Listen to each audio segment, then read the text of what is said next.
기업들이 선호하는 인재상 네 가지로 요약을 해봤는데요. 첫 번째가 도전정신이라고 합니다. 두 번째가 적응력. 우리가 세상이 하도 빨리 변하기 때문에 적응력이 필요하다는 것. 세 번째가 소통 및 협업 능력이라고 합니다. 말이 안 통하면 함께 일하기가 어렵습니다. 소통 굉장히 중요한 요소입니다. 마지막이 성장 가능성. 앞으로도 이 사람이 발전할 수 있을까에 관한 내용입니다. 이 네 가지를 아우를 수 있는 한 단어는 능동형 인재입니다. 능동형 인재. 능동적인 사람과 수동적인 사람 중에 여러분은 어떤 사람과 함께 일하고 싶으십니까? 물론 능동적인 사람입니다. 능동적이라는 말은 말하지 않아도 요청하지 않아도 알아서 척척 하는 사람들, 이거 능동적이에요. 수동적인 경우는 말하지 않으면 안 해요. 요청하지 않으면 가만히 있는다 하면 이런 경우는 수동적이죠. 답답할 수 있습니다. 우리 일상의 삶에서 우리 능동형 인물이 되는 거, 이것은 상식이고 우리 모두가 다 그렇게 되기를 바라고 원하는 것입니다. 우리 17절 말씀에 보면 요한은 예수님을 능동형으로 그리고 있어요. 그들이 예수를 맡음에 예수께서 자기의 십자가를 지시고, 여기서 자기의 십자가를 지셨다는 말은요, 스스로 십자가를 지셨다, 그런 말입니다. 누가 시키지 않았는데 스스로 십자가를 지셨다. 능동적입니다. 또 조금 더 내려가 보면 우리 30절인데요, 예수께서 신 포도주를 받으신 후에 이르시되 다 이루었다 하시고 머리를 숙이니 영혼이 떠나가시니라. 영혼이 떠나가신다는 말은 파라디돔이 영혼을 내어 맡겼다, 그런 말이에요. 영혼을 내어 주었다. 능동적이죠. 누구에게 당신의 영혼을 내어 주셨는가? 누가복음 23장 46절입니다. 예수께서 큰 소리로 불러 이르시되 아버지, 내 영혼을 아버지 손에 부탁하나이다.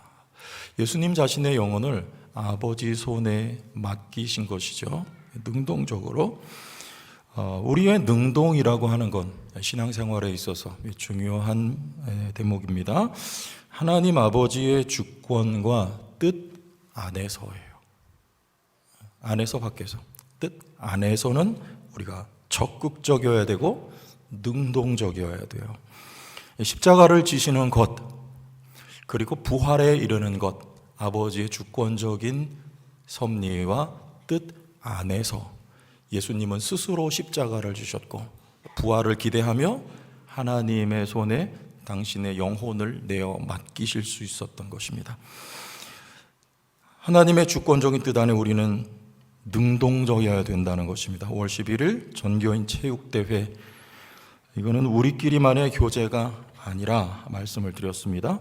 우리 집사님 가운데 한 분이 자녀를 우리 교회에 초청할 계획이 있다는 말씀을 저한테 하셔서 기왕이면 5월 11일 날 초청하면 좋겠습니다. 제가 이렇게 안내를 해드렸습니다.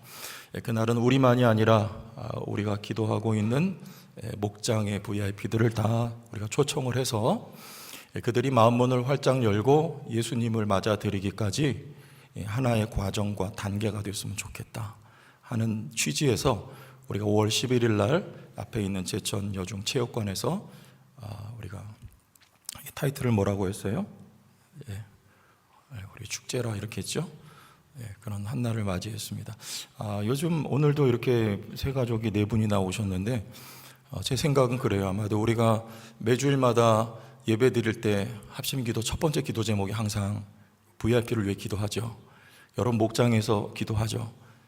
기도부터 하나님의 일이 시작되니까 하나님이 새 가족들도 이렇게 보내주시지 않는가, 저는 그렇게 믿습니다. 우리가 하나님의 일에는 항상 적극적으로 섬기고 선교하고 복음을 전하며 예수님의 제자를 만드는 일에 능동적이 돼야 돼요. 하지만 하나님의 주권 앞에서는, 제가 한 거 아니에요? 제 잘못 아닙니다. 저는 손 안 댔어요. 하나님의 주권 앞에서 우리는 수동적이어야 돼요. 왕이 누구냐? 하나님이다. 이거를 인정해야 된다는 말입니다.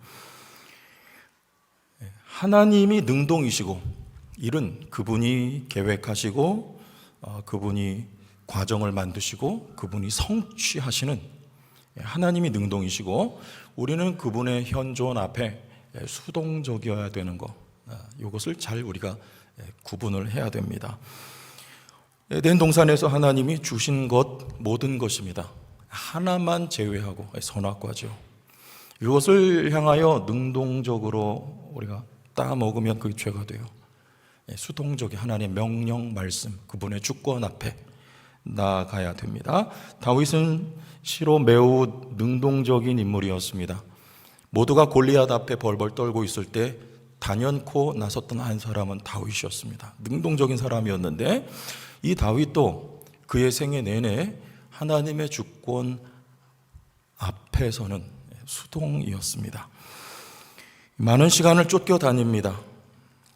이 하나님의 주권적인 역사 속에 있었던 일이에요. 오죽하면 시편에 이런 표현까지 나왔습니다. 나의 유리함을 주께서 계수하셨사오니 나의 눈물을 주의 병에 담으소서라고 할 만큼 눈물 젖은 시간을 오랫동안 보냈습니다. 하나님의 주권 앞에서 쫓겨다녔어야 했어요. 하나님이 이제 됐다, 그만하실 때까지입니다. 반대로 다윗이 능동이 되어 취할 때 그게 죄가 됐습니다. 대표적으로 밧세바죠. 그리고 인구조사를 했습니다. 이게 다 두 가지 다윗에게 치명적인 실수와 죄로 기록이 되어 있습니다. 성경은 이렇게 주권적인 권위 앞에서 절대 수동적인 왕을 일컬어서 마음에 합한 왕이라고 말합니다. 다윗을 넘어서 예수 그리스도가 그러하셨습니다. 하나님의 주권 앞에서 절대 순종, 절대 수동적이었어요. 주권 앞에서 그랬어요. 결정적으로 십자가에 못 박히는 일, 오늘 본문과 같습니다. 그리고 다시 살아나는 일까지 예수님은 능동의 주체 되신 하나님의 의해서 수동적으로 사셨어요. 우리 주보에 보면 목회 편지가 매주마다 읽어보십니까? 누가 썼죠? 최 목사가 썼습니다. 저에 의해서 쓰여진 칼럼이에요. 저의 평상시에 소박한 일상, 그리고 저의 생각, 그리고 우리 목회적인 교회 방향성에 대해서 제가 매주마다 저에 의해서 쓰여진 글입니다. 여러분의 인생, 누군가에 의해서 쓰여진 인생이 되어야 됩니다. 하나님에 의해서. 그래야 여러분의 인생이 작품이 돼요. 자, 빌라도가 명언을 남겼습니다. 22절 같이 읽어봅니다. 빌라도가 대답하되 내가 쓸 것을 썼다. 여기는 누가 썼답니까? 빌라도가 썼대요. 빌라도는 나사렛 예수 유대인의 왕이라고 편말을 써서 예수님의 십자가 위에다가 그것을 박아둡니다. 십자가에 패를 달았어요. 세 가지 언어로 기록을 했습니다. 20절 예수께서 못 박히신 곳이 성에서 가까운 거로 많은 유대인이 이 패를 읽는데 히브리와 로마와 헬라말로 기록이 되죠. 이 히브리 말은요, 당시에 일상생활 중에서 사용했던 말입니다. 히브리어 또는 아람어를 사용을 했고, 로마어는 이 라틴어인데요, 군사행정 용어로 주로 많이 쓰여졌고, 헬라어는 문화상업 용도로 우리 시장에서 보통 코인의 헬라어 이렇게 말하고 신약성경이 그 언어로 쓰여졌습니다. 기록이 되었어요. 자, 이렇게 세 개의 언어로 쓴 이유가 무엇일까요? 유대인과 로마인과 오고 가는 이방인들이 그 십자가 위에 나사렛 예수 유대인의 왕, 이것을 보고 알아챌 수 있도록, 즉 국제적인 망신을 주기 위해서 빌라도가 그렇게 썼습니다. 여러분 생각해 보십시오. 십자가형이라고 하는 건 우선 남자만 해당이 됩니다. 그리고 노예 또는 반사회적인 일을 행한 자, 강도들, 그리고 반국가적인 정치범들을 처형합니다. 로마 시민권자는 여기서 제외가 됩니다. 그에 더해서 십자가에 매어 달 때 벌거벗겨서 속옷도 거치지 않고 얼마나 부끄럽겠어요? 그리고 그 위에 유대인의 왕이라고 썼다. 여러분 한번 생각해 보세요. 그 장면을 그려보세요. 예수가 왜 십자가에 못 박혔는가? 이 내용을 제자들도 당시 몰랐어요. 언제 합니까? 사도행전에 오순절 마가다락방에 성령이 임하신 다음에 깨달아요. 그렇다면 지금 그 장면을 보고 있는 제자들은 물론 모든 사람, 이 다양한 언어를 사용하는 모든 나라의 사람들이 그것을 보며 얼마나 우스꽝스럽게 봤을까요? 유대인의 왕이라는 자가 벌거벗겨진 채 저주받은 십자가에 못 박혔다. 우습죠.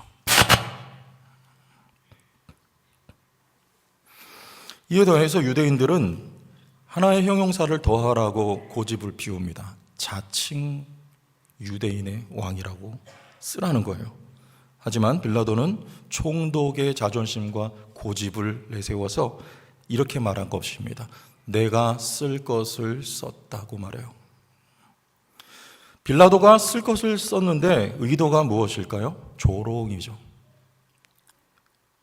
하지만 이것은 역사의 주관자 되신 하나님의 절대 주권 안에서 역시 여러분, 이 세상에 일어나는 모든 일들은 절대 주권자 하나님의 주권 안에서 발생하는 일입니다.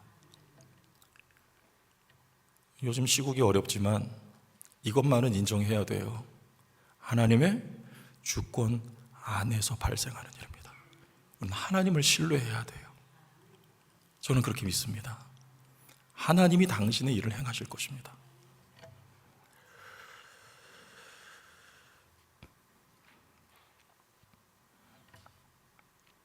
이처럼 하나님이 어떤 사건과 누구의 생애를 통해서 붙들어서 뭔가를 쓰시면 예수님의 생애를 붙들고 그의 십자가와 부활이라고 하는 사건을 통해서 하나님이 뭔가를 쓰시면, 주권자이신 하나님이, 그것이 작품이 돼요.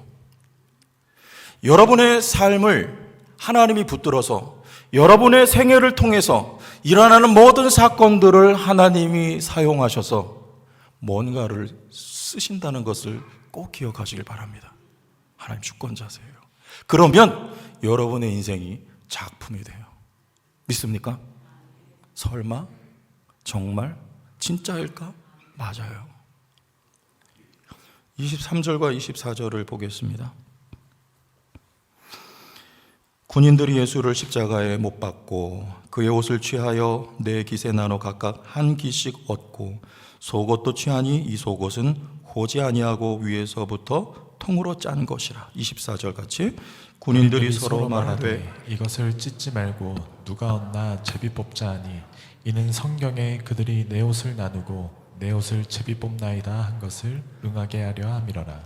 군인들은 이런 일을 하고 겉옷을 나누고 속옷을 찢지 않고 누군가에게 제비 뽑아 그에게 갖게 하자는 이 로마 군인들이 자신들의 의도와 목적에 따라서 한 일이지만 시편에 예언되어 있는 내용이 성취가 되었다는 것입니다. 이 일을 통해 하나님이 작품을 만드셨다는 것, 지금부터 잠깐 설명을 드리겠습니다. 겉옷은 나눌 수가 있습니다. 속옷은 호지 않았다는 말은 이음새가 없다 그 말이에요. 이런 옷은 이음새가 있지 않습니까? 이음새 없이 위에서부터 통으로 아래까지 짰어요. 아래까지. 당시에는 직조 기술이 발전하지 못했기 때문에 발달하지 못했기 때문에 이와 같은 옷은 값어치가 나갔습니다. 그래서 이것을 찢으면 값어치의 훼손이 되니까 찢지 말고 제비 뽑아 한 사람에게 몰아주자. 군인들이 이렇게 한 것이죠. 여러분, 이 사건은 우연이 아닙니다. 성경에 보면 이 옷이 찢긴다는 이야기가 몇 차례에 걸쳐서 등장을 하는데 열왕기상 11장에 보면 아히야라고 하는 선지자가 자기가 입고 있었던 새 옷을 12조각으로 찢습니다. 그리고 그 가운데 10조각을 북왕국의 왕이 될 여로보암에게 넘겨줍니다.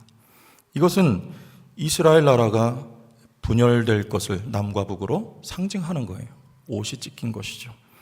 사무엘상 24장에는 다윗이 사울의 옷자락을 칼로 찢습니다.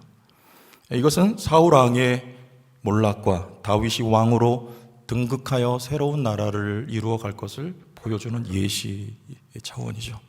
또 하나, 사무엘상 15장에는 사울이 아말렉을 칠 때 진멸하라는 말씀에 순종하지 않고 아각을 살려두죠.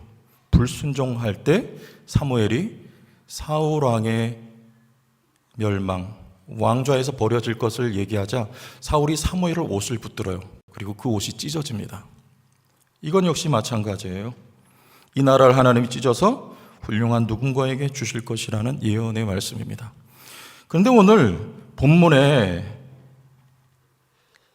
예수님의 옷이 나누어지지 않았다, 하나로 보존되었다. 이것은 하나님께서 예수님의 생애를 통해서 써내려간 결과 이와 같은 작품을 만드신 것이죠. 에베소서 4장 3절과 4절에 평안에 매는 줄로 성령에 하나 되게 하신 것을 힘써 지키라. 몇 개입니까? 하나. 무엇이? 교회요. 4절을 같이 읽어요. 몸이 하나요 성령도 한 분이시니 이와 같이 너희가 부르심의 한 소망 안에서 부르심을 받았느니라. 앞에 말씀드렸던 나라들은 찢기고 찢기지만 예수의 죽음과 부활로 말미암아 세워질 하나님의 왕국은 나뉘어지지 않는 하나로 연합된 한 몸된 즉 교회를 하나님이 만드실 것을 여기 오늘 본문에서도 내다보고 있는 것입니다.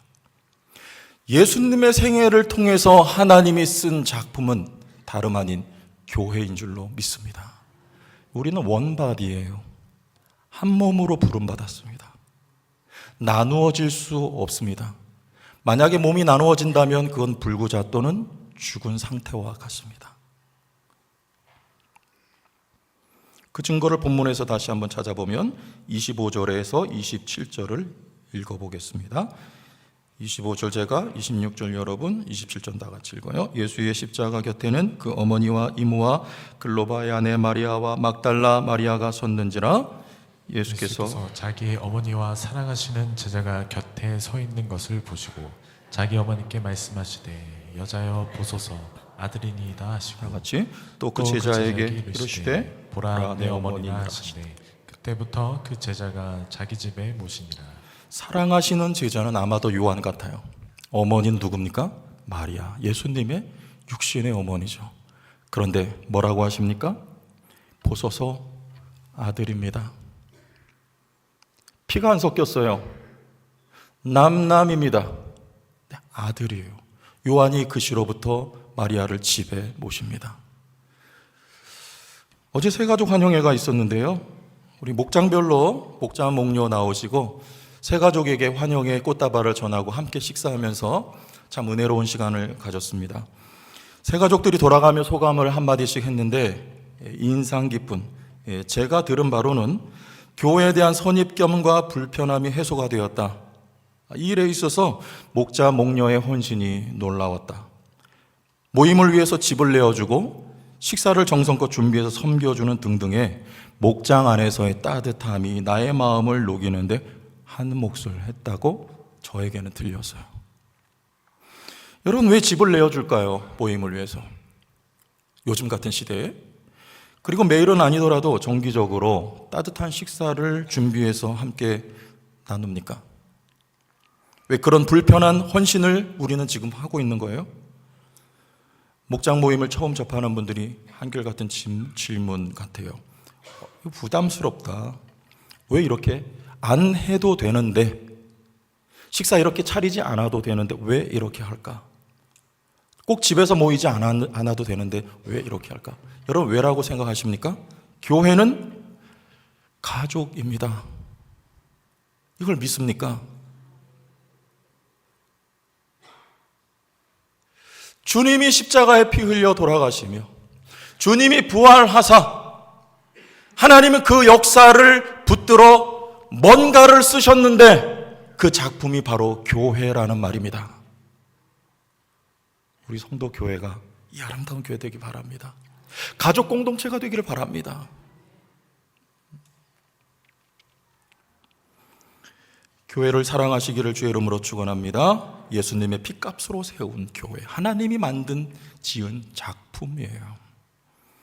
교회를 사랑한다는 것은 오늘 말씀에 의거해 생각해 보면 우리가 하나님의 가족된 것을 시인하고 동의한다고 저는 생각해요.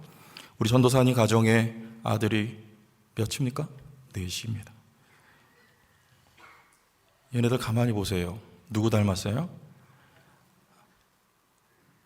아무개는 꼭 엄마 닮았고 몇 번은 꼭 아빠 닮았어요. 여기 벗어나지 않아요. 꼭 엄마 내지는 아빠 닮았어요. 이걸 뭐라고 합니까? 영광이라 그러는 거예요. 영광. 여러분은 뭐를 해서 하나님께 영광을 돌리는, 이거는 차후고요. 여러분이 아무것도 하지 않은 그 상태, 여러분 존재가 하나님의 영광이에요. 믿습니까? 여러분 누구 닮았냐? 하나님 닮았습니다. 예수 닮았습니다. 왜냐? 내가 그 예수 생명 이미 가지고 있기 때문이에요. 내 안에 계신 성령 또 생명, 교호적으로 이해할 수 있어요. 아들이 있는 자에게는 생명이 있고 아들이 없는 자에게는 생명이 없느니라 요한은 말했습니다. 여러분 안에 있는 생명, 적어도 그 본질에 있어서는 예수님하고 똑같은 생명을 여러분들이 가지고 있습니다. 그 여러분 존재만으로 하나님의 영광이에요. 그래서 우리는 서로 섬기는 것이, 목장으로 모여 특히 서로 섬기는 것이, 그래서 상대를 세워주며 위해주며 성공시켜주는 것이 여러분 교회를 사랑하는 길인 줄로 믿으시길 바랍니다. 교회를 우린 사랑해야 돼요. 자, 정리하면 십자가는 그리스도인이라면 누구에게나 있습니다. 우리가 구원을 받고, 하지만 이 광야와 같은 세상에 놓여져 있는 자체가 고난이며 십자가일 수 있어요. 때로는 도저히 이해가 안 되고 나로서는 해석이 안 되는 고난이 있을 수도 있습니다. 하지만 이 세상의 모든 역사뿐만 아니라 여러분 개인의 삶에서도 여러분을 붙들어서 하나님이 써 내려가고 있는 하나님의 역사임을 기억하시길 바랍니다. 그러면 작품을 하나님이 만드실 거예요. 복수초, 복이 들어온다는 뜻에서 복수초라고 한대요. 노란색 꽃인데 2월에서 3월 얼음을 뚫고 나오는 노란 꽃이 있어요. 복수초. 박남준 시인이 이 복수초를 소재로 무서운 추억이라는 시를 썼습니다. 노란 꽃 복수초를 보았다. 눈 속에서도 피어나는 처절하다는 생각이 순간 떠오르는 것이지 복이 들어온다는데 그토록 눈부신 빛이 처절했다니. 그래, 눈부신 것 속에는 눈물겨움이 있지. 눈부신 것 이면에는 항상 처절함도 눈물겨움도 있습니다. 예수님의 생애가 그랬으며 또 여러분의 고난이 있는 인생이 매 한 가지입니다. 여러분, 이번 한 주간은 고난 주간입니다. 우리는 고난 주간을 자칫 고행 주간으로 이해할 수가 있어요. 뭔가를 삼가하는 손에서, 그리고 하나님 앞에서 내가 한 주간이라도 슬픈 기색을 띠지 않으면 자칫 죄송할 수도 있는 것으로 한 주간을 때울 수 있어요. 여러분, 고난 주간은 그 정도가 아닙니다. 우리의 생애를 통해 눈부신 꽃을 복수초와 같이 피우기 위해서 작품을 쓰고 계신 하나님 앞에 감사와 기쁨과 새삼 감격의 눈물을 흘릴 수 있는 고난주간이 이번 한 주간, 그리고 여러분 생애가 될 수 있기를 예수님의 이름으로 축원합니다.